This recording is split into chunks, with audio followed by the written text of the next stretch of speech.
सबको आवाज़ आ रही है। तो लास्ट क्लास में हमने टेस्ट डिस्कस करा था। टेस्ट डिस्कस करने के बाद अब हमको आगे जाना है टॉपिक पर।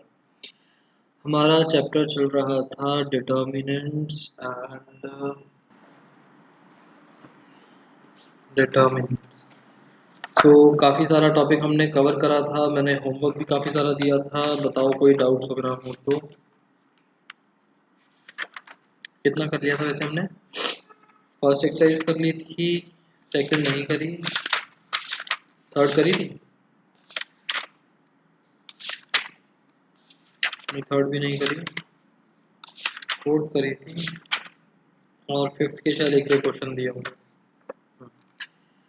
होमवर्क में कुछ डाउट्स वगैरह फिर आगे चलेंगे अदरवाइज।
हाँ ना, कुछ तो बोलो। डाउट्स हैं नहीं हैं या आगे चलें? कोई डाउट्स नहीं है? होमवर्क तो करा है ना सबने?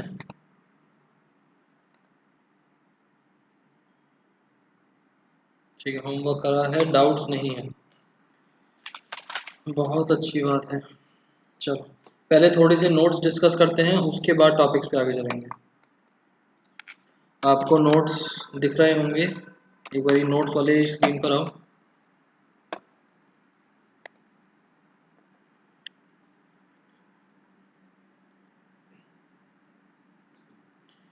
ये है हमारा डिटर्मिनेंट्स चैप्टर।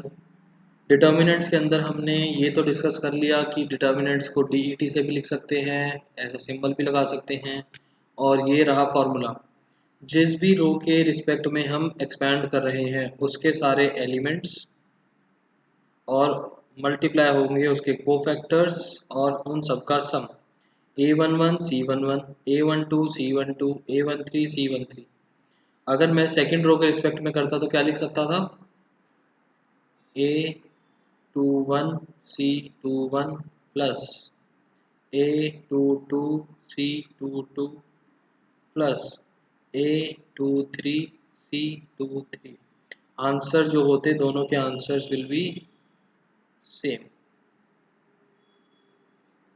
ठीक है, उसके बाद ये वाला पॉइंट तो बहुत इंपॉर्टेंट है, हमने डिस्कस करा था दैट ओनली स्क्वायर मैट्रिसेस का डिटर्मिनेंट्स पॉसिबल है।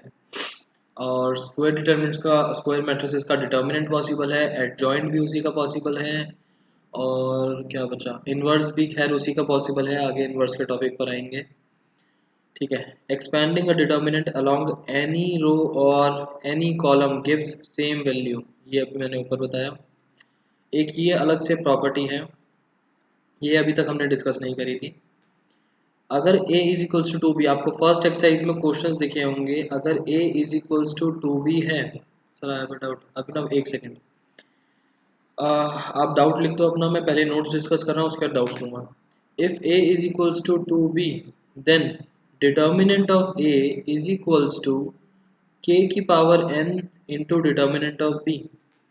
n है order of the matrix and order लिखा है यहाँ पर m क्रॉस n ऑर्डर होता है, और स्क्वायर मैट्रिक्स की वजह से m और n की वैल्यू बराबर, तो सिर्फ ऑर्डर लिखना काम में आ जाता है। फॉर एग्जांपल अगर आपके पास क्वेश्चन है a is equals to 3b, तो डिटर्मिनेंट ऑफ a कितना बनेगा, ऑफ ऑर्डर 3 × 3।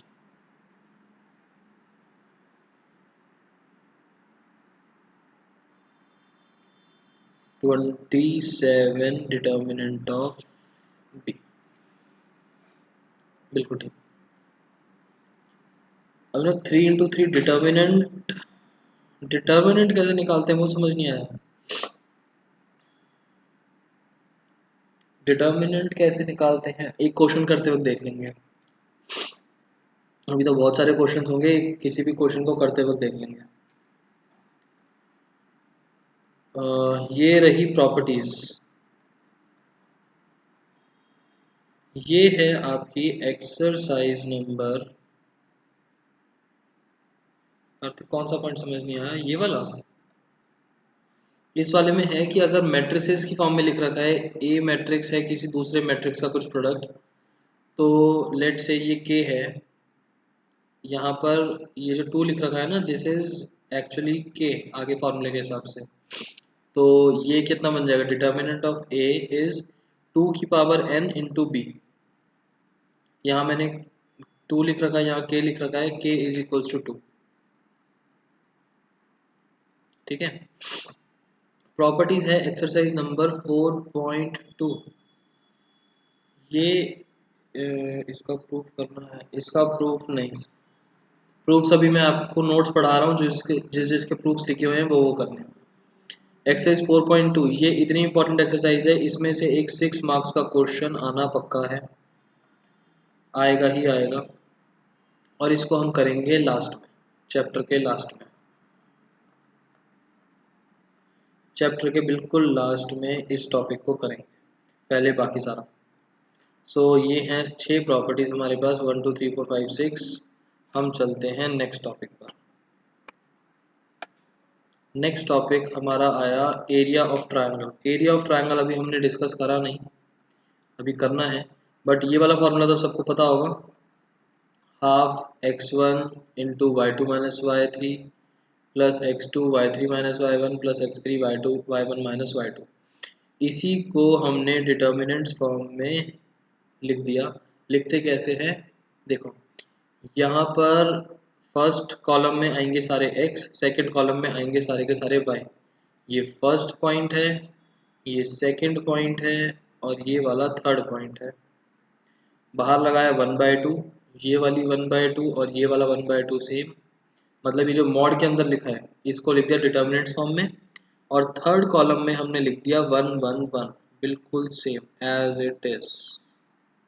ठीक है, इसके क्वेश्चन अभी करने हैं, और ये तो आपको पता ही है कि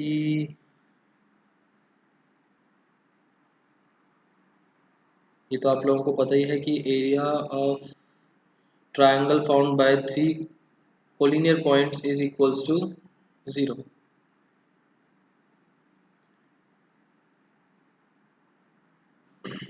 उसके बाद हमारे पास टॉपिक आता है माइनर का।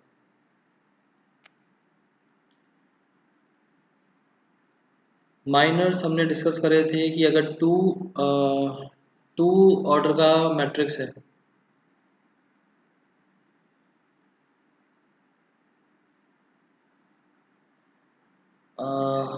क्लास ऐसा करते हैं 5 मिनट्स वेट करो आप लोग, 5 मिनट्स वेट करो, मैं एक नई क्लास बना रहा हूँ, उसका लिंक शेयर नहीं होगा, सिर्फ आप लोग ही होंगे, फिर देखते हैं कि कौन इस तरीके से क्लास डिस्टर्ब करता है। 5 मिनट्स वेट करो आप। माइनर्स हम ऑलरेडी पढ़ चुके हैं क्या होते हैं minors, and these are cofactors.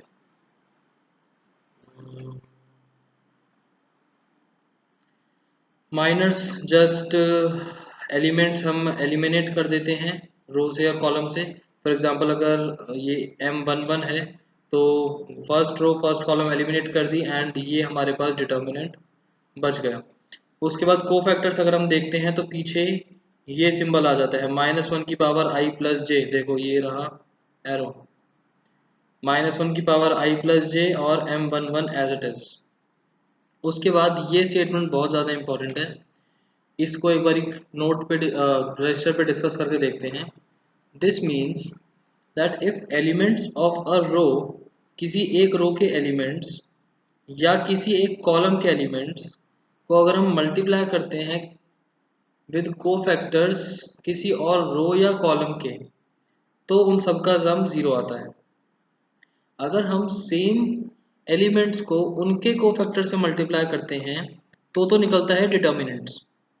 But अगर हम मान लो हमने रो वन के एलिमेंट्स को मल्टीप्लाई करा, हमने रो के एलिमेंट्स को मल्टीप्लाई करा विद रो वन के एलिमेंट्स को मल्टीप्लाई करा विद रो टू के कोफैक्टर्स के साथ, तो हमारा आंसर क्या आएगा?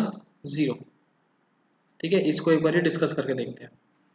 उसके बाद हमने पढ़ा एडजॉइंट। एडजॉइंट क्या होता है? एडजॉइंट इज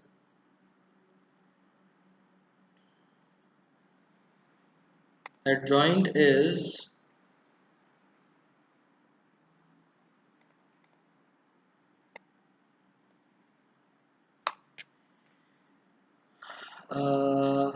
कोफैक्टर्स का ट्रांसपोज, ट्रांसपोज ऑफ कोफैक्टर्स। हमने निकाले हर एलिमेंट के कोफैक्टर्स जिसके अंदर मैंने क्या मार्क करा है, जो मैं सर्कल कर रहा हूँ उन सर्कल वालों को छोड़ के बाकी एलिमेंट्स देते हैं नेगेटिव।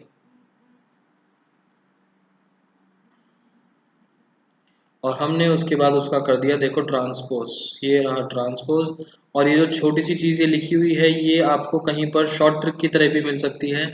फिलहाल मैं ये वाली चीज़ डिस्कस नहीं कर रहा, फालतू में कन्फ्यूजन होती है। आप छोटी सी चीज़ भी भूल गए तो गलत हो जाएगा आंसर। श्रेय ये ऑलरेडी ग्रुप पर शेयर है, मैंने फर्स्ट क्लास में ही शेयर कर दिए थे।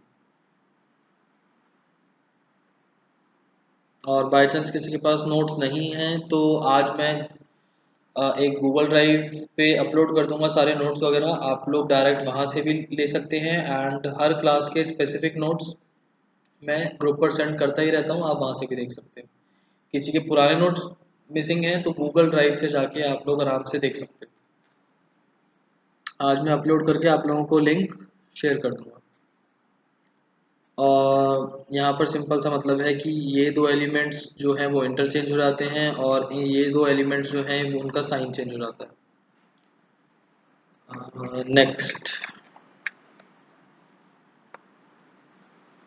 नेक्स्ट टॉपिक है ये वाला। पहली बात तो डिटर्मिनेंट्स में हम इस तरीके से लिख सकते हैं, ए बी का determinant is equals to A का डिटर्मिनेंट इंटू बी का डिटर्मिनेंट, एंड बी ए का whole determinant is equals to B का डिटर्मिनेंट इंटू ए का डिटर्मिनेंट। ठीक है, अब मुझे एक चीज़ का आंसर दो।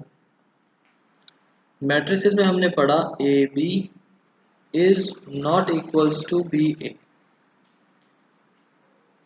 डिटर्मिनेंट ऑफ ए बी और डिटर्मिनेंट ऑफ बी ए बराबर होगा या नहीं, इज इक्वल्स टू और नॉट इक्वल्स टू।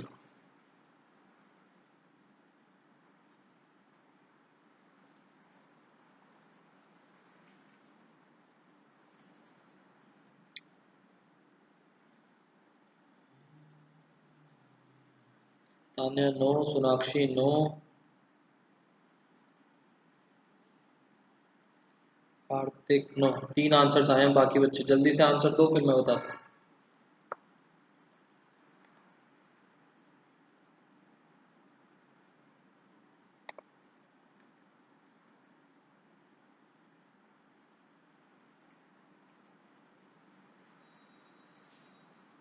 मैं आप लोगों से पूछ रहा हूँ कि मैट्रिसेस में हमने पढ़ा that A B is not equals to B A, कि ऑर्डर चेंज नहीं कर सकते मैट्रिसेस में मल्टीप्लाई करते वक्त।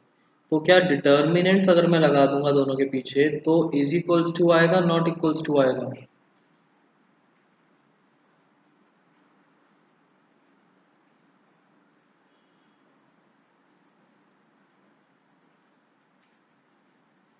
Equals to. इसके ऊपर भी फिर क्लैरिफिकेशन मैं आपको रजिस्टर में दे सकता हूँ, हो भी सकता है बट पॉसिबल। सोनाक्षी होगा ही होगा, हमेशा पॉसिबल होगा, हमेशा इक्वल आएगा।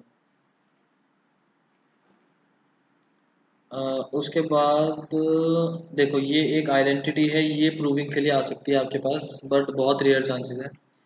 हमारे पास ये है एक मैट्रिक्स ए और ये है उसके एडजॉइंट जिनको मैंने सी से डिनोट करा।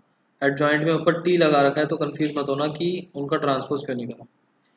अगर मैंने ए इंटू एडजॉइंट करा, ए इंटू एडजॉइंट का मतलब फर्स्ट रो का multiplication with first column and like wise multiply होगा। पहले वाला भी 3 क्रॉस 3 का ऑर्डर है, दूसरे वाला भी 3 क्रॉस 3 का ऑर्डर है, तो रिजल्टेंट भी बनेगा 3 क्रॉस 3।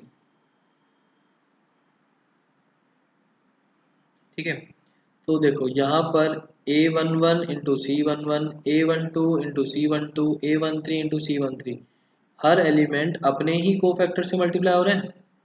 अगर मैं इस एलिमेंट के बारे में बात करूं, इसका मतलब A22 second row second column, सारे एलिमेंट्स देखो अपने अपने एलिमेंट्स और कोफैक्टर से मल्टीप्लाई हो रहे हैं, तो ये बन गया डिटर्मिनेंट, ये बन गया डिटर्मिनेंट, ये भी बन गया डिटर्मिनेंट।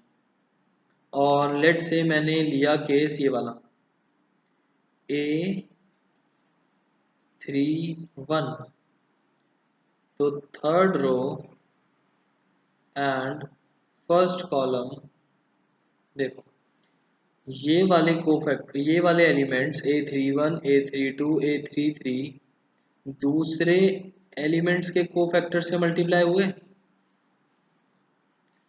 ये कोई और रो है और किसी और रो के कोफैक्टर से मल्टीप्लाई हुए, थर्ड रो के एलिमेंट्स फर्स्ट रो के कोफैक्टर से मल्टीप्लाई हुए, तो आंसर है 0। ऐसे ही बाकी सारे बन जाएंगे 0।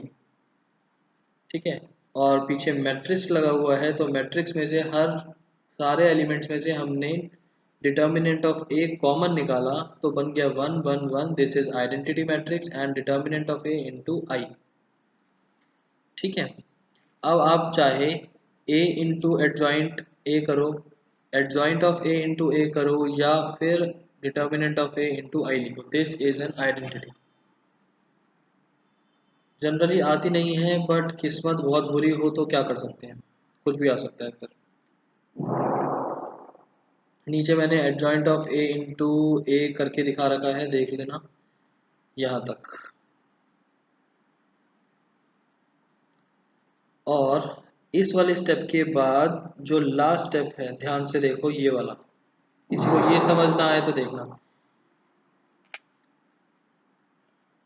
सेकंड लास्ट स्टेप, यहाँ तक तो था ये मैट्रिक्स, ये चल रहा है मैट्रिक्स। ध्यान से देखो, एडजॉइंट ऑफ ए इंटू ए, यहाँ तक चल रहा है ये मैट्रिक्स। यहाँ पर मैंने उनके पीछे लगा दिया डिटर्मिनेंट्स का सिंबल, तो यहाँ पर भी मैट्रिक्स का सिंबल हटके आ गया डिटर्मिनेंट्स का सिंबल। और डिटर्मिनेंट्स और मैट्रिक्स में मेजर डिफरेंस क्या होता है, अभी तक हमने ये चीज़ डिस्कस नहीं करी, मैं शॉर्ट में बता देता हूँ। मैट्रिक्स के अंदर हम एवरी एलिमेंट में से, देखो यहाँ पर हमने हर एलिमेंट में से कॉमन निकालते हैं, हमने हर एलिमेंट में से डिटर्मिनेंट ऑफ ए कॉमन निकाला। डिटर्मिनेंट्स के अंदर लॉजिक सेज कि अगर डिटर्मिनेंट है तो हम किसी भी एक रो या किसी भी एक कॉलम से कॉमन निकाल सकते हैं। तो अगर मैं फर्स्ट रो से डिटर्मिनेंट ऑफ ए कॉमन निकालता हूँ तो बनेगा 1 0 0। अगर मैं सेकेंड रो से भी कॉमन निकाल लेता हूँ तो यहाँ पर 1 आ जाएगा। तो लेट से अगर मैंने 2 रोज से निकाला, यहाँ पर आएगा 2 और यहाँ पर 1 बन गया, यहाँ पर 1 बन गया, और यहाँ पर हमारे पास डिटर्मिनेंट ऑफ ए बच जाएगा। हम किसी भी रो या किसी भी कॉलम से चीज़ें एलिमेंट्स इक्वल कॉमन निकाल सकते हैं। अगर मेरे को यहाँ से भी डिटर्मिनेंट ऑफ ए कॉमन निकालना है तो बाहर बनेगा डिटर्मिनेंट ऑफ ए का क्यूब और यहाँ पर भी बन जाएगा 1। तो दूसरी आइडेंटिटी है एडजॉइंट ऑफ ए का determinant is equals to determinant of A की पावर n-1। यहाँ पर जो ये एक ए डिटर्मिनेंट ऑफ ए था ये चला गया दूसरी साइड पर एंड एक पावर कम हो गई। थोड़ा बहुत समझ में आया? आगे चलें। जो मैंने ये वाली चीज़ बताई थी कि हर रो में से कॉमन निकालते हैं, वो मैं एक बार रजिस्टर पे दोबारा बता दूंगा, बट ये आइडेंटिटी बाकी चीज़ समझ में आ गई? ठीक है,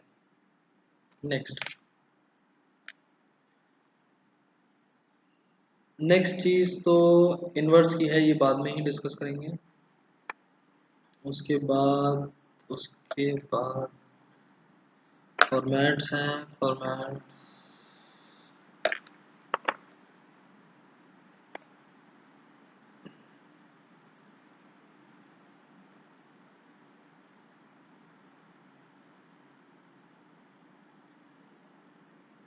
ठीक है। फॉर्मेट्स वाली चीज़ तो आप लोग अपने आप देख सकते हो, मैं आपको और टॉपिक समझाता हूँ। तो हमारे पास डिस्कशन के लिए टॉपिक्स क्या क्या थे तब तक?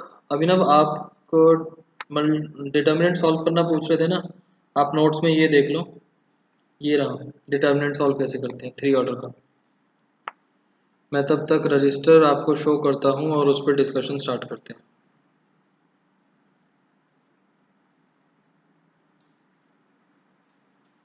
अच्छा, आपने नहीं पूछा था।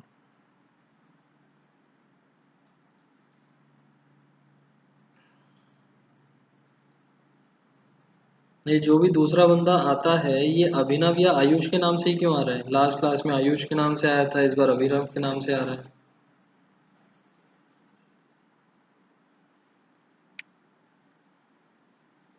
आप लोग कुछ ज़्यादा ही पॉपुलर हो।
चलो, रजिस्टर।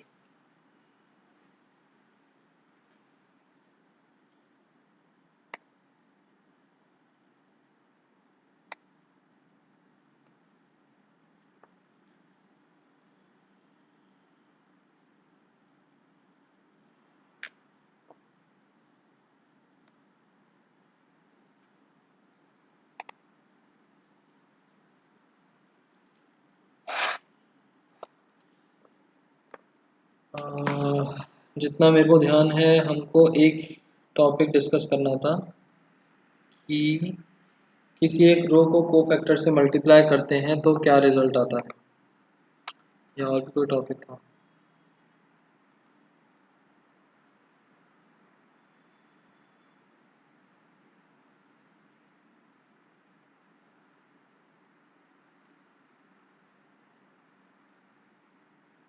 ठीक, तो एक तो चीज़ थी that if A is equals to 2B, तो determinant of A is equals to of order 3, या फिर हम 3 × 3 भी बोल सकते हैं। तो 2 की पावर 3 डिटर्मिनेंट ऑफ B, पहली प्रॉपर्टी तो है ये, ठीक है। दूसरी property says that A into adjoint of A is equals to adjoint of A into A is equals to determinant of A into I, या फिर आप इसको I into determinant of A भी लिख सकते हैं। तीसरी property says that determinant of adjoint of A is equals to determinant of A की power n minus 1 where n is order of matrix। ठीक है, इसके बाद हमारा पॉइंट ऑफ डिस्कशन था if elements of any row or column multiplies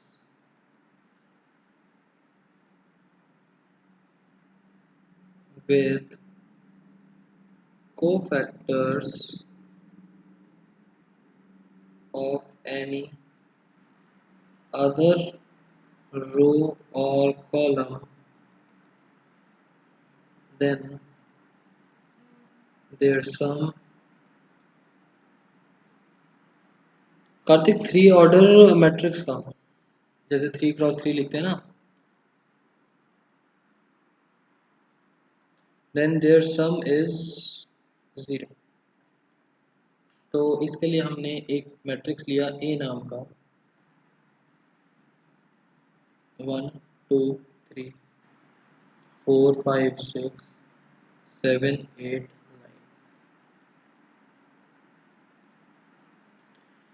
A का या B का किस सारी चीज़ के बारे में बात कर रहे हैं कार्तिक? अगर आप इस चीज़ के बारे में बात कर रहे हो और A is twice of B, तो ऑब्वियसली A एंड B का order same, order of A and B is same. ये ऑब्वियस सी बात है, otherwise A is equals to 2 भी आप कैसे बनाओगे? और बाकी कहीं पर तो दो मैट्रिसेस के बारे में बात है।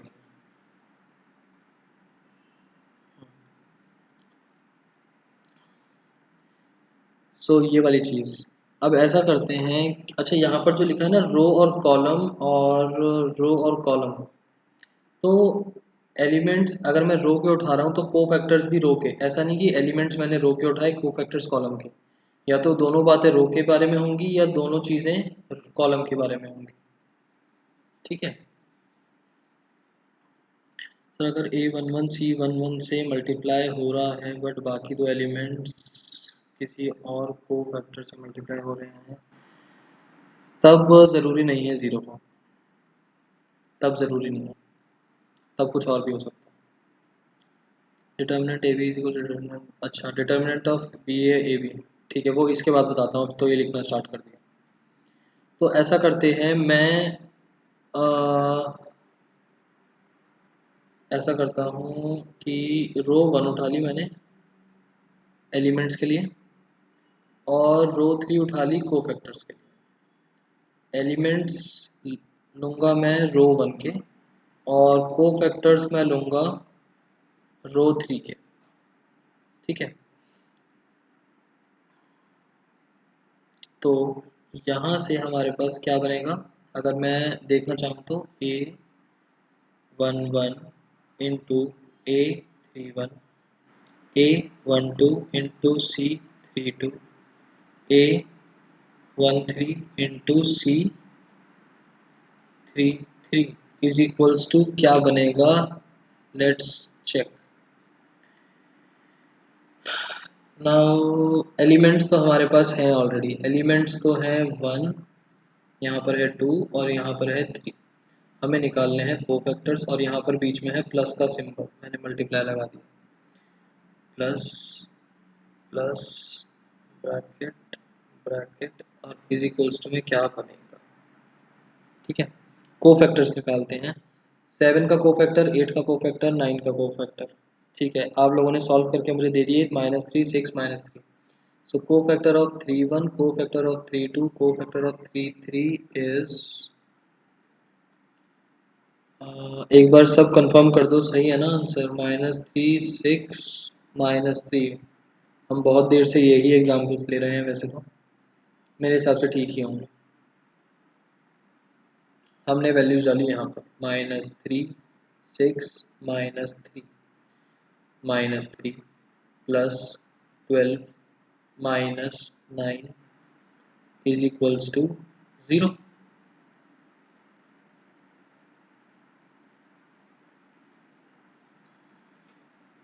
ठीक है, हमारे पास आ गया 0।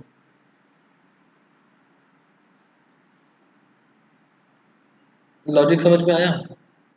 मैं एलिमेंट्स रो 1 के उठाऊं और कोफैक्टर्स रो 1 के उठाऊं तो मेरे को मिलेगा डिटर्मिनेंट। तो एक बार इसको ना इस तरीके से लिख लेते हैं। यहाँ पर लिखा मान लो एलिमेंट और यहाँ पर लिखा कोफैक्टर्स। ठीक है, एक टेबल फॉर्म में होगा तो समझने में थोड़ा इजी रहेगा। अब एलिमेंट्स रो 1 के, रो 2 के, रो 3 के, कॉलम 1 कॉलम 2 कॉलम 3।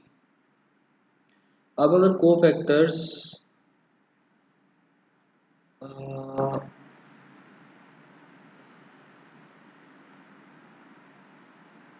यहाँ पर 3 कॉलम बनाते हैं कोफैक्टर्स। इस वाले पार्ट में हमको मिलेगा डिटर्मिनेंट ऑफ ए और इस वाले पार्ट में हमको आंसर मिलेगा 0। ठीक है, हमें को डिटर्मिनेंट कब मिलेगा? जब वो होगा रो 1 के कोफैक्टर्स, रो 2 के कोफैक्टर्स, यहाँ रो 3 कॉलम 1 कॉलम 2 कॉलम 3, और यहाँ पर कोफैक्टर्स 0 हमको आंसर मिलेगा जब कोफैक्टर्स होंगे रो 2 या रो 3 के, यहाँ पर रो 1 या रो 3 के, यहाँ पर रो 1 या रो 2 के। देखो मैंने कॉलम्स नहीं लिखे, रो का कंपैरिजन विद रो, कॉलम का comparison with columns, column 2 column 3 column 1 column 3 column 1 column 2।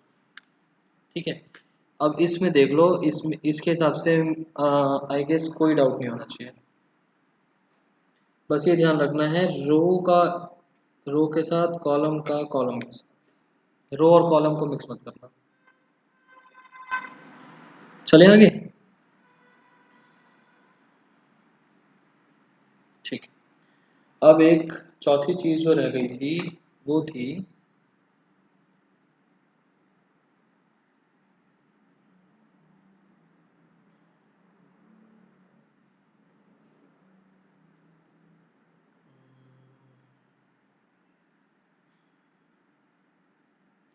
determinant of AB is equals to determinant of A determinant of B. Determinant of BA is equals to determinant of B determinant of A. उसके बाद हमने matrices में पढ़ा A B not equals to B A. ये भी ठीक था, ये भी ठीक था, ये भी ठीक है। And determinant of A B is equals to determinant of B A, ये भी ठीक है। रीज़न, मैं छोटे छोटे से एग्जांपल ले रहा हूँ। लेट से ए है 1 2 3 4, जो चीज़ 2 ऑर्डर में सॉल्व हो सकती है वो 3 ऑर्डर में भी हो सकती है, बट थोड़ा सा लेंदी हो जाएगा, तो मैंने लिए एग्जांपल्स 2 ऑर्डर के। अब जल्दी से मैं ए का डिटर्मिनेंट, बी का डिटर्मिनेंट, ए बी बी ए और उन दोनों के रिस्पेक्टिव डिटर्मिनेंट्स ये सब निकाल रहा हूँ। तो पहले निकालेंगे ए बी। ए बी हमारे पास बनेगा 5 + 14। एक बार मेरे को बी ए निकाल के बता दो, बी ए क्या बनेगा, ए बी मैं निकाल रहा हूँ।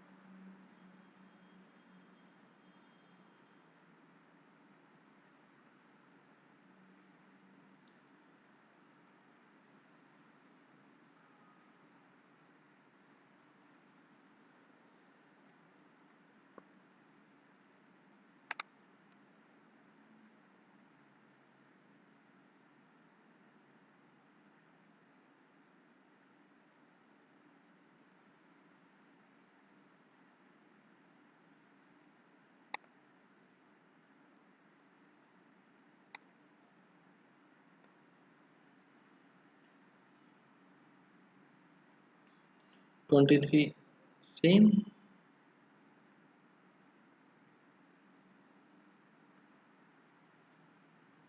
अच्छा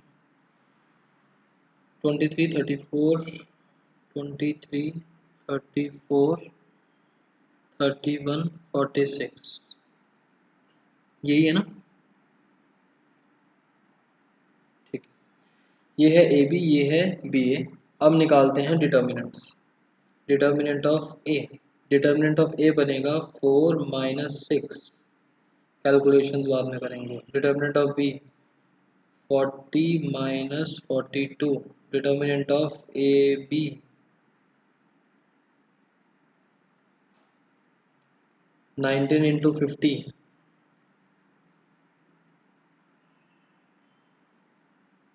950 - 43 × 22,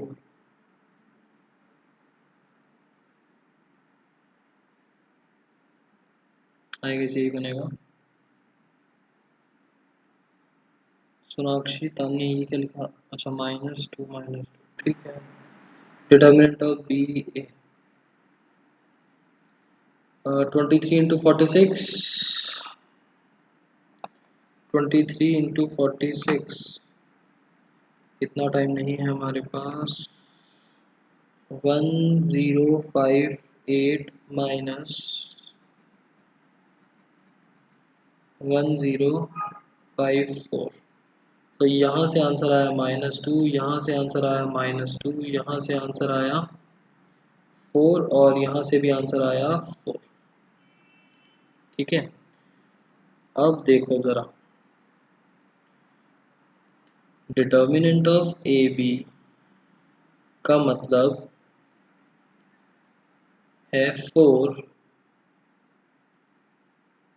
और 4 का मतलब -2 × -2, that means determinant of A, determinant of B, या फिर मैं डिटर्मिनेंट ऑफ बी और डिटर्मिनेंट ऑफ ए भी लिख सकता हूँ, एक ही बात है। और ए बी और बी ए तो हम देख ही चुके, ऊपर सेम नहीं था। डिटर्मिनेंट ऑफ ए बी बोलो या डिटर्मिनेंट ऑफ बी ए बोलो, बात बिल्कुल सेम है। ए बी और बी ए बराबर हैं 4 के, और ये भी -2 × -2 4। अब ऐसा हुआ इस वजह से क्योंकि सोचो, डिटर्मिनेंट ऑफ ए एक वैल्यू है, डिटर्मिनेंट ऑफ बी भी एक वैल्यू है। मैट्रिसेस में ही तो मल्टीप्लिकेशन चेंज करने के लिए मना करा था ना। वैल्यू और वैल्यू का प्रोडक्ट, यहाँ पर भी वैल्यू और वैल्यू का प्रोडक्ट, वैल्यूज का प्रोडक्ट तो मल्टीप्लिकेशन में आगे पीछे कर ही सकते हैं। मैट्रिसेस को आगे पीछे करने में दिक्कत थी, बट वैल्यूज को तो कर ही सकते हैं। क्लियर सबको।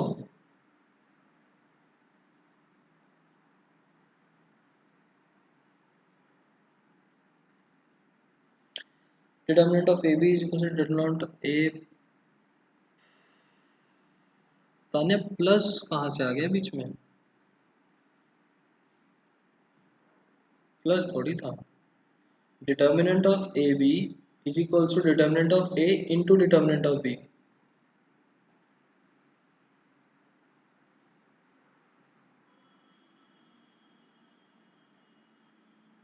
कार्तिक क्या लिखा, बी ए और ए बी।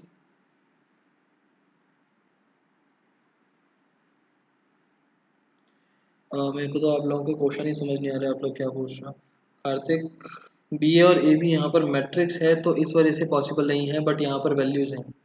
यहाँ पर पॉसिबल इसलिए नहीं है क्योंकि ये था मैट्रिक्स और ये है वैल्यूज।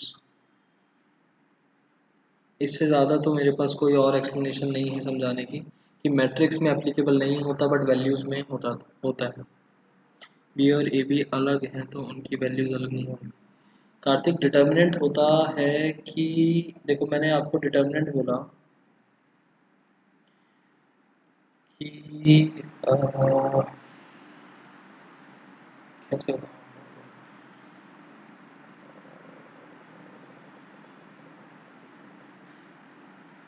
कार्तिक, बी ए और ए बी की वैल्यूज तो डिफरेंट है मान लिया, बट बी ए बना है बी से और ए से, और ए बी जो है वो भी ए और बी से बना है। और ये चीज़ तो हमारे पास गिवन है ही कि डिटर्मिनेंट ऑफ ए बी जो है वो इन दोनों के अलग अलग डिटर्मिनेंट्स के बराबर है। ये आप कोई भी एग्जांपल लेके प्रूव कर सकते हो। इसमें तो मतलब इसकी कोई ऐसी एज सच एक्सप्लेनेशन नहीं है कि ऐसा क्यों हुआ। प्रॉपर्टी है तो है क्योंकि ये भी वैल्यू निकलती है, ये भी वैल्यूज निकलती हैं, अलग अलग वैल्यूज का मतलब सेम आता है। डिटर्मिनेंट्स है ही, इसका मतलब कि ये जो मैट्रिक्स था इसकी वैल्यू, ये जो मैट्रिक्स था इसकी वैल्यू। अब अगर मैंने मैट्रिक्स को मल्टीप्लाई करा तो मैट्रिक्स ए भी बनेगा, और अगर उसकी वैल्यू निकाल दूंगा तो वो इनके प्रोडक्ट्स के बराबर आ जाएगा। डिटर्मिनेंट ऑफ ए बी, हाँ तान्या ये देखो, ये नीचे लिखा मैंने, determinant of BA is equals to determinant of AB is equals to determinant of A into determinant of B is equals to determinant of B into determinant of A। चारों चीजें same है। चलो आगे चलते हैं। अब नोट्स में से जो डिस्कस करना था आई गेस वो तो सारा का सारा हो गया।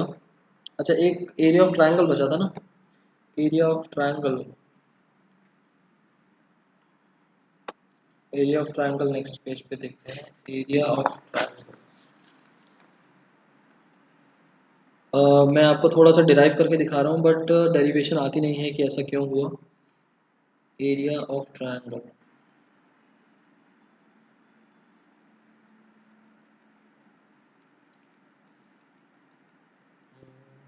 ये फॉर्मूला तो आप लोगों को पता ही है, half x1 into y two minus y three plus x two y three minus y one plus x three y one minus y two mod close. ठीक है। अब अगर मैंने एक डिटर्मिनेंट बनाया ए नाम से, और मैट्रिक्स बनाया x1 y1 x2 y2 x3 y3, और थ्री ऑर्डर कंप्लीट करने के लिए 1 1 1, और ये मैट्रिक्स हो गया कंप्लीट थ्री ऑर्डर का। अब अगर मेरे को इसका डिटर्मिनेंट निकालना है, और डिटर्मिनेंट मैं निकालता हूँ कॉलम वन के रिस्पेक्ट में, क्योंकि यहाँ पर देखो बाहर ये मल्टीप्लाई हो रहे हैं एलिमेंट्स, एक तरीके से these are the elements and these are cofactors. अभी देखते हैं कैसे। ठीक है, सेम वही कंसेप्ट है, element into cofactor plus element into cofactor plus element into cofactor. देखो मैंने इसके रिस्पेक्ट में ओपन करा तो यहाँ पर ये वाली चीज़ मेरे को देगा negative x1 multiply by y2 y3 1 1 minus x2 y1 y3 1 1 plus x3 y1 y2 1 1। ठीक है ना। अगर मैं इसको सॉल्व करता हूँ तो मुझे मिलेगा x1 y2 minus y3 minus x2 y1 minus y3 plus x3 y1 minus y2। ऊपर वाली आइडेंटिटी में यहाँ पर प्लस था, और यहाँ के जो सिंबल्स लगे हुए हैं ये सारे के सारे रिवर्स, तो बस माइनस कॉमन निकाल रखा था। एग्जैक्टली सेम है। ठीक है। अगर आपके पास, बट हम इस चैप्टर में इसको, इस फॉर्मूले को अप्लाई नहीं कर सकते, सिर्फ रिलेट करने के लिए था, डोंट अप्लाई। हमारे पास अगर क्वेश्चन आता है ट्रायंगल से रिलेटेड, अनीता को छोटी सी चीज़ है वैसे तो, डेरिवेशन आपको देख के समझ में आ जाएगी, और क्वेश्चन करते वक्त देखते हैं। जो ऊपर कोऑर्डिनेट्स वाला फॉर्मूला था, जो ये कोऑर्डिनेट्स वाला फॉर्मूला था, इसको आपको क्वेश्चंस में तो अप्लाई नहीं करना। क्वेश्चंस अगर आए आपके पास ट्रायंगल से रिलेटेड तो आप तीन कोऑर्डिनेट्स लिखोगे यहाँ पर। एरिया ऑफ ट्रायंगल निकालने के लिए आप क्या करोगे, area of triangle is equals to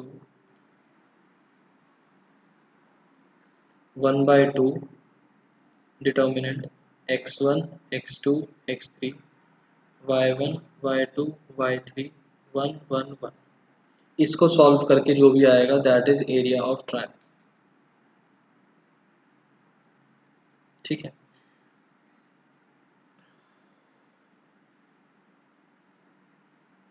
if this area of triangle is equals to 0 not equals to 0, is equals to 0 है that means तीनों के तीनों आर कोलिनियर पॉइंट्स।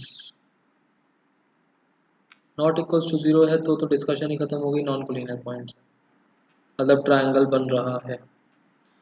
कभी कभार आता है find the value of K, let say इसकी value ढूंढ लो इफ तीनों कोऑर्डिनेट्स आर कोलिनियर। सो हम यहाँ पर वैल्यूज डालते हैं, इसको x लिख देते हैं और इज इक्वल्स टू 0 लेके आंसर सॉल्व कर देंगे। इतना क्लियर? ठीक है। एरिया ऑफ ट्रायंगल हो गया। अब बचा क्या? इनवर्स बचा मेरे ख्याल से।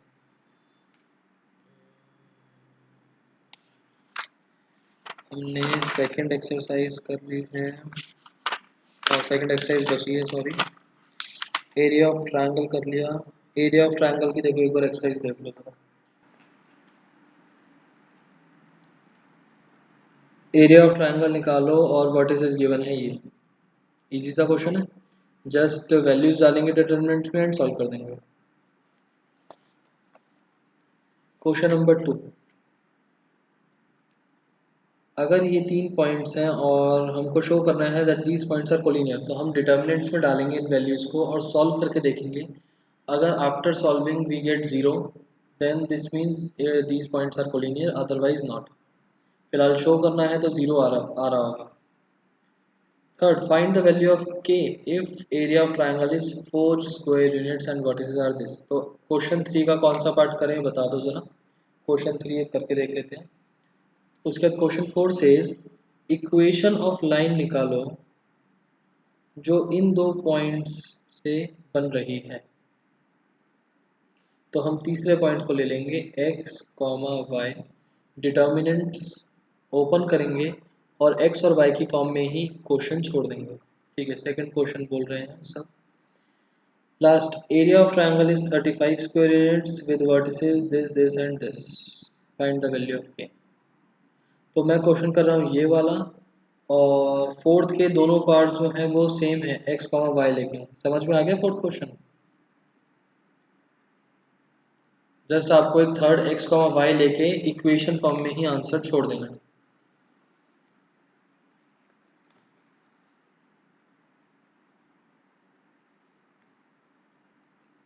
तो मैंने क्वेश्चन लिया -2, 0, 0, 4, 0, k और एरिया है 4 square units. Now area of triangle is equals to half -2, 0। Anita एक बार देख लेना, आपने ऊपर पूछा था कि कैसे सॉल्व करेंगे, एक बार देख लो। 0, 4, 0, k 1, 1, 1। फोर्थ में एरिया 0 करके करेंगे।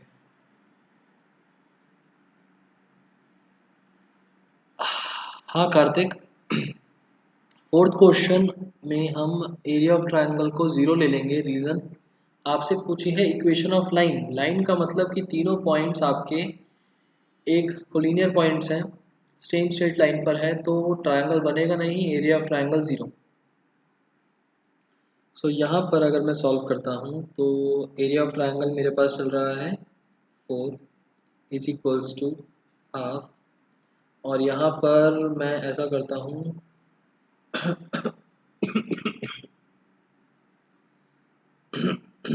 फर्स्ट रो के रिस्पेक्ट में ओपन कर देते हैं, ज़्यादा अच्छा।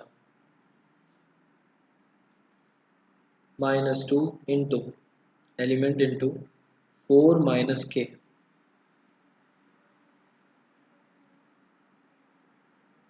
और फिलहाल ये वाला ब्रैकेट नहीं आएगा, या ब्रैकेट अगर लगाया है तो यहाँ पर आएगा +-4। रीज़न, जो कोऑर्डिनेट्स वाला फॉर्मूला होता था वहाँ पर मॉड आता था, और मॉड का मतलब कि एरिया कैन बी पॉजिटिव और नेगेटिव।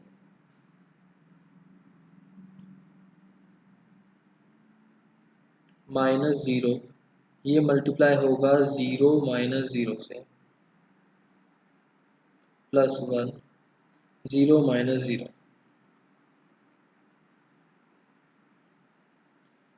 2 उस साइड पर गया, +-8 इज इक्वल्स टू, ये 0 है, ये भी 0 है, ये कितना बनेगा -8 + 2k। k is equals to 8। Sir +-4 क्यों? प्लस माइनस का रीज़न अभी बताता हूँ, पहले मुझे सॉल्व करने दो। आयुष, दो आंसर्स आएंगे, एक नहीं आएगा। पहला, 8 इज इक्वल्स टू -8 + 2k, और -8 इज इक्वल्स टू -8 + 2k। तो यहाँ से 2k आएगा 16, k की वैल्यू आ गई 8, और यहाँ से 2k आएगा 0, k की वैल्यू आ गई 0। ठीक है, अब बात आती है k की दो वैल्यूज आई क्यों। तो एक चीज़ मुझे बताओ, k की वैल्यू पॉजिटिव होगी, नेगेटिव होगी, ज़ीरो होगी, या एनी ऑफ द अबव, कुछ भी हो सकते हैं। Positive, negative, zero, any. अगर आपको लगता है सिर्फ पॉजिटिव या नेगेटिव तो वो भी लिख देना।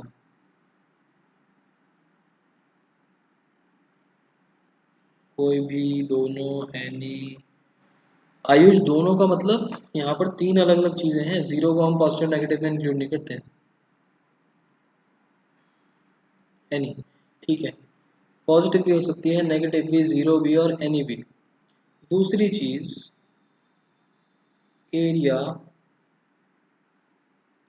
इज ऑलवेज पॉजिटिव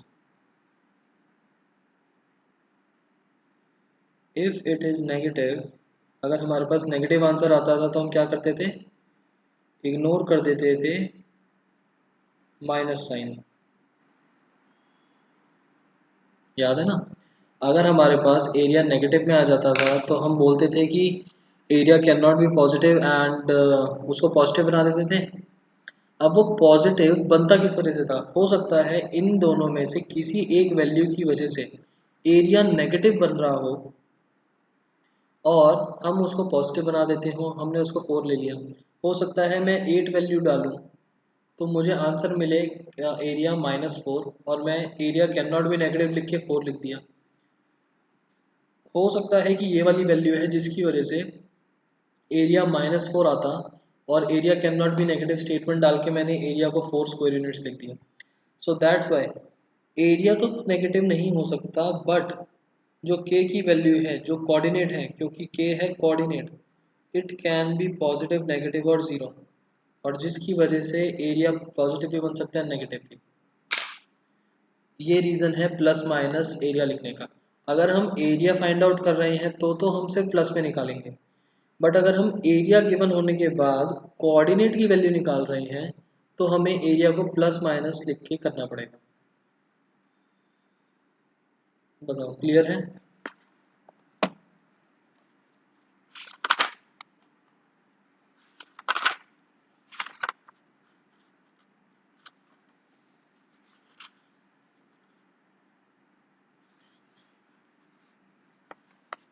ठीक है। अच्छा, एक चीज़ और, मैंने पीछे आपको कुछ फॉर्मूलेज लिखवाए ना, एक और चीज़ लिखवा देता हूँ वहाँ पर।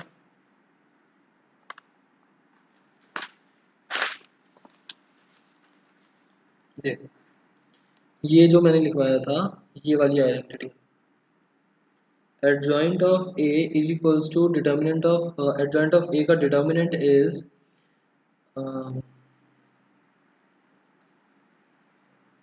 determinant of A की पावर n-1, इसका एक extended form.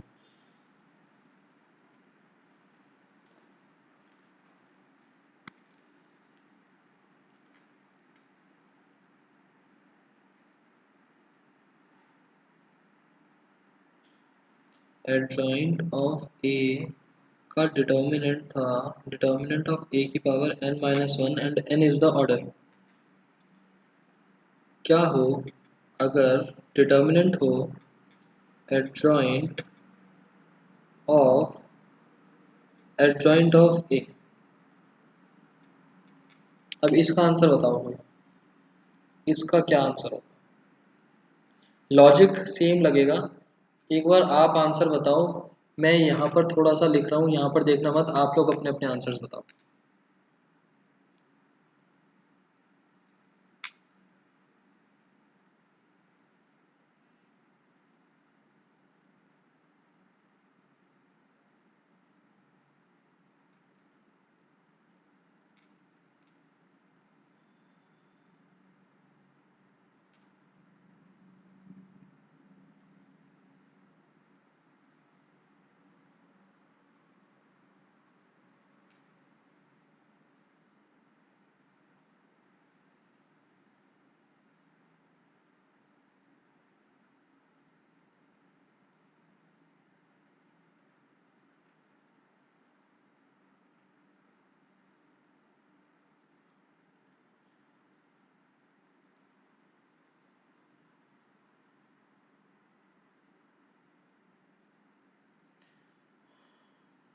Determinant of A raise to the power n,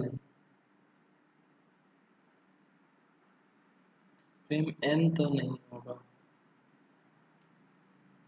देखो यहाँ पर मैंने इस एडजॉइंट ऑफ ए को लिखा थोड़ी देर के लिए बी, तो बना adjoint of B. Determinant of adjoint of B का मतलब डिटर्मिनेंट ऑफ बी की पावर n-1। अब मैंने b की वैल्यू वापस लिख दी। b का मतलब था adjoint of A, adjoint of A की पावर n-1। थोड़ी देर के लिए इस पावर को भूल जाओ। Determinant of adjoint of A is determinant of A की पावर n-1,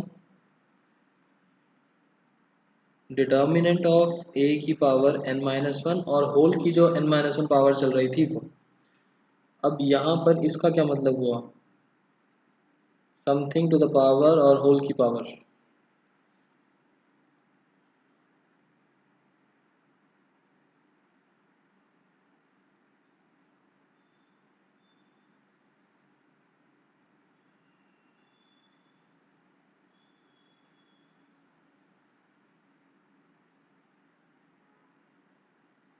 अच्छा ये समझ में आया नहीं आया ये बता दो, ये चीज़ समझ में आई या फिर नहीं आई? चलो समझ में तो आ गया। तो ये आपका बन गया डिटर्मिनेंट ऑफ ए की पावर n-1 इंटू n-1। ठीक है, पावर्स मल्टीप्लाई हो जाती हैं।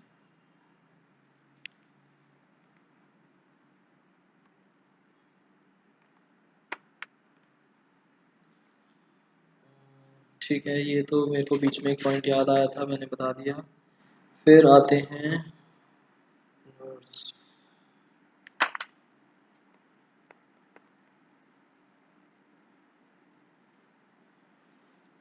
यशिका, एक बार देखो, सिंपल सी चीज़ है। ये एक आइडेंटिटी पहले डिस्कस करी थी, इसके बेसिस पर ही ये लिखा है and this is the explanation. मैं क्वेश्चन निकाल रहा हूँ, तब तक देख लेंगे।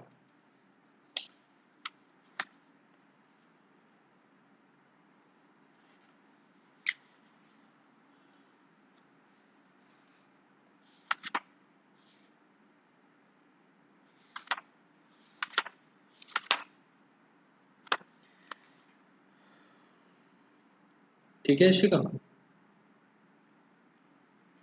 एडजॉइंट ऑफ ए को थोड़ी देर के लिए बी लिखा है, फिर प्रॉपर्टी लगाई है और बी को वापस एडजॉइंट ऑफ ए लिख के अगेन प्रॉपर्टी लगाई है। दो बार प्रॉपर्टी लगी है, एक बार यहाँ पर और एक बार यहाँ पर।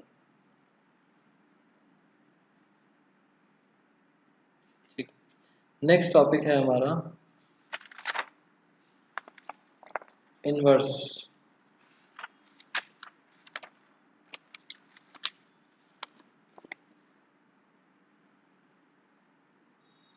इनवर्स होता क्या है, उसके बारे में क्या क्या प्रॉपर्टीज़ हैं, वो डिस्कशन करेंगे हम नेक्स्ट क्लास में। बट इनवर्स निकालते कैसे हैं वो हम देख रहे हैं अभी। इनवर्स का मतलब a की पावर -1, स्क्वायर मैट्रिक्स में ही अप्लाई होगा, ऑब्वियस सी बात है। एंड निकलता किस तरीके से है, अच्छा इन्वर्स की भी प्रॉपर्टीज पता नहीं मैट्रिक्स में, मेरे को याद नहीं करा था। ए की पावर -1 का इन्वर्स, इन्वर्स का इन्वर्स इज वापस से ए। एंड इन्वर्स में भी आपका सेम लॉजिक लगता है कि ऑर्डर चेंज हो जाता है मल्टीप्लाई में। नाउ ए इन्वर्स निकलता कैसे है, A inverse is equals to 1 upon determinant into adjoint of 1 upon determinant into adjoint of A. ये होता है ए इन्वर्स का फॉर्मूला। तो मैं टू ऑर्डर के मैट्रिक्स को एग्जांपल लेके आपको एक क्वेश्चन करवा देता हूँ, फिर आपका होमवर्क।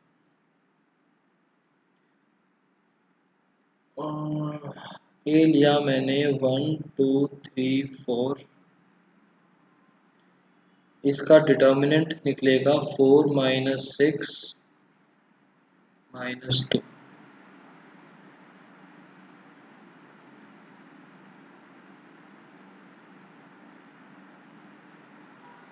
एडजॉइंट निकलेगा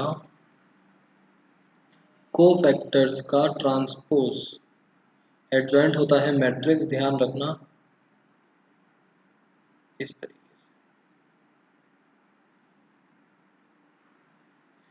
तो 1 का कोफैक्टर बनेगा 4,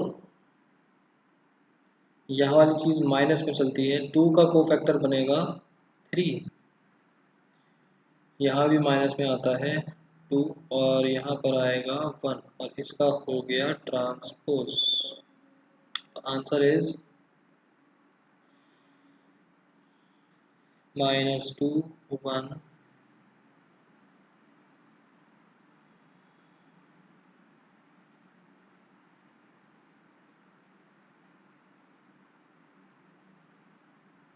सॉरी, 4 - 2 -3 1। पेपर में अगर क्वेश्चन आएगा तो एलिमेंट्री से निकालना है इससे। अभिनव, जब तक आपको मेंशन नहीं है, इट्स योर चॉइस कि आप क्या अप्लाई करते हो।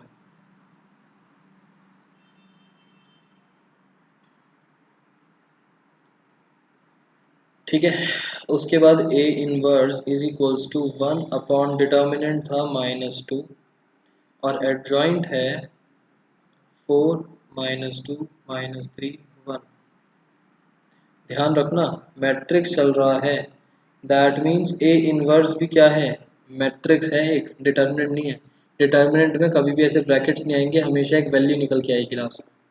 तो -1/2, 1/2 बाहर ही रख देते हैं, माइनस अंदर भेज देते हैं, तो ए इनवर्स आ जाएगा 1/2 -4 2 3 -1। This is your A inverse, question खत्म। ठीक है, आई होप ये वाला तो आपको इजी लगा होगा एलिमेंट्री ट्रांसफॉर्मेशन से। ठीक है, अब किसी को कुछ डाउट हो तो इसमें बताओ।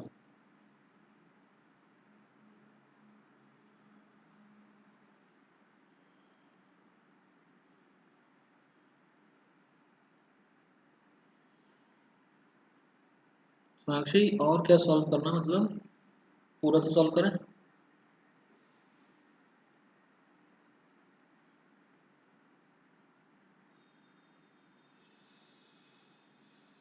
डिवाइड कर सकते हैं, बट देखो ये नीचे के दो एलिमेंट्स डिवाइड ही नहीं होंगे, तो फ्रैक्शन बनाने से अच्छा है हम बाहर ही निकाल दें।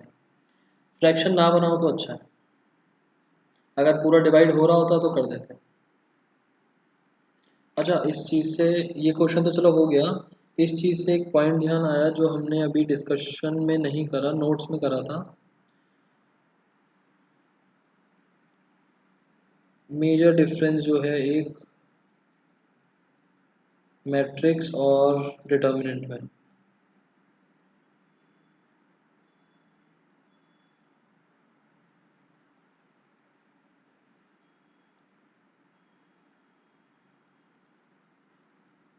Multiplying with a scalar component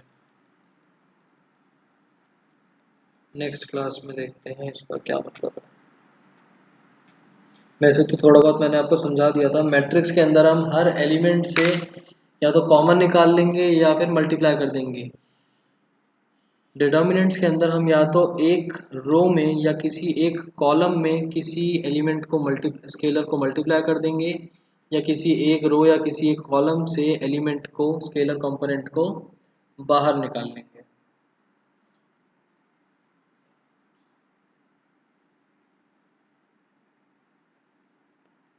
तो चलो आज की क्लास का तो टॉपिक यहीं तक है। होमवर्क आपके पास क्या क्या आ गया? एक्सरसाइज नंबर 4.3 भी कवर हो जाएगी। अब 4.4 हो ही गई थी और 4.5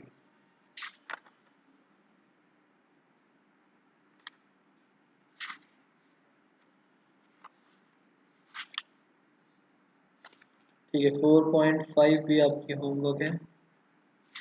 4.6 मैं करवाऊंगा और उसके बाद स्टार्ट होगी आपकी मिसलेनियस, जो बहुत इंपॉर्टेंट है, पूरी की पूरी एक्सरसाइज नंबर 2 पे बेस्ड है। तो ये आपका होमवर्क है and tomorrow is your test.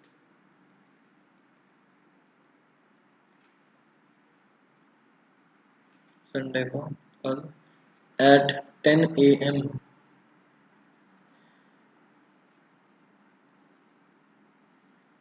प्रॉप्टर पे आपका लॉगिन आना ज़रूरी है क्योंकि आपकी अटेंडेंस वहीं से लगेगी। पेपर जो है मैं व्हाट्सएप पर आपको सेंड कर दूंगा, बट प्रॉप्टर पे आपका लॉगिन होना ज़रूरी है, अदरवाइज़ अटेंडेंस में एब्सेंट चला जाएगा। कल के चैप्टर्स हैं मैट्रिक्स और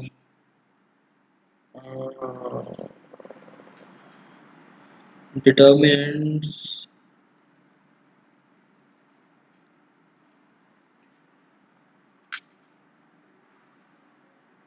टिल एडजॉइंट।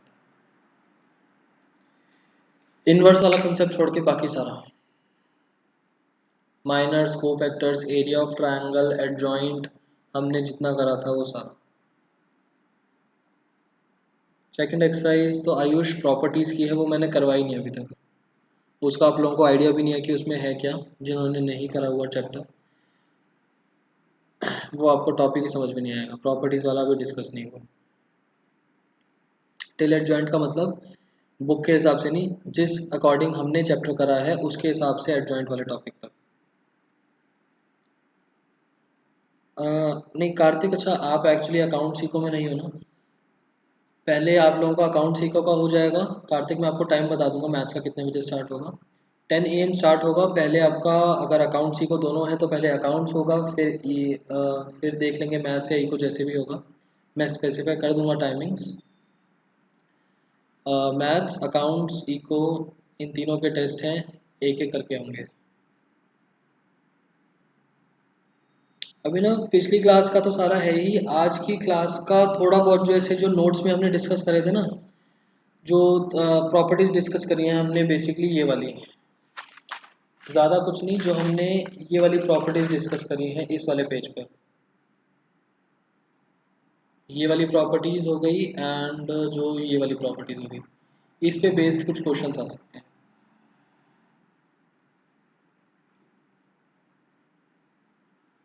पहले टेस्ट के बारे में ये था कि कल आप लोगों का टेस्ट होगा, पहले अकाउंट्स का टेस्ट होगा, फिर मैथ्स का होगा, और अगर इको का भी हुआ तो फिर इको का भी हो जाएगा, वो देखेंगे। बट पहले अकाउंट्स का टेस्ट होगा, मैथ्स का बाद में होगा। तो अकॉर्डिंगली आप जिस जिस बैचेज में हो उस उसके हिसाब से आपके टेस्ट हो जाएंगे। एक बार टाइमिंग्स आप कंफर्म भी कर सकते हो कि कितने बजे टेस्ट स्टार्ट होगा। और टेस्ट होगा आपका, नोट्स में मैंने लिखा है टिल एडजॉइंट, मैट्रिक्स पूरा और डिटर्मिनेंट्स टिल एडजॉइंट। एक आप लोगों को हिंट दे देता हूँ, कल के टेस्ट के लिए एक क्वेश्चन पक्का होगा उसके अंदर डिटर्मिनेंट्स का, इस तरीके से।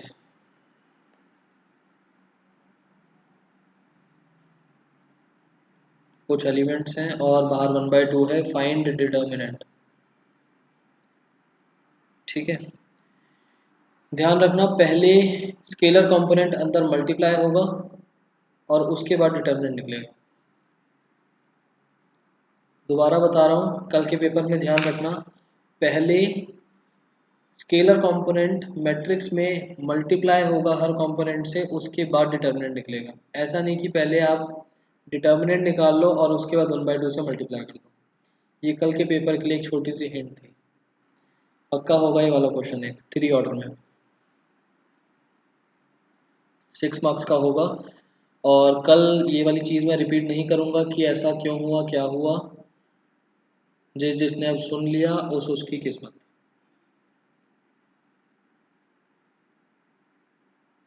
लास्ट टाइम की तरह ही होगा, बट प्रॉक्टर पे आपको लॉग इन करके रखना है, अदरवाइज एब्सेंट मार्क हो जाएगा, अटेंडेंस एक से लगेगी। चाहे वीडियो ऑन मत करना, बट लॉग इन होना चाहिए यहाँ पर। ताने नहीं, इन्वर्स नहीं आएगा।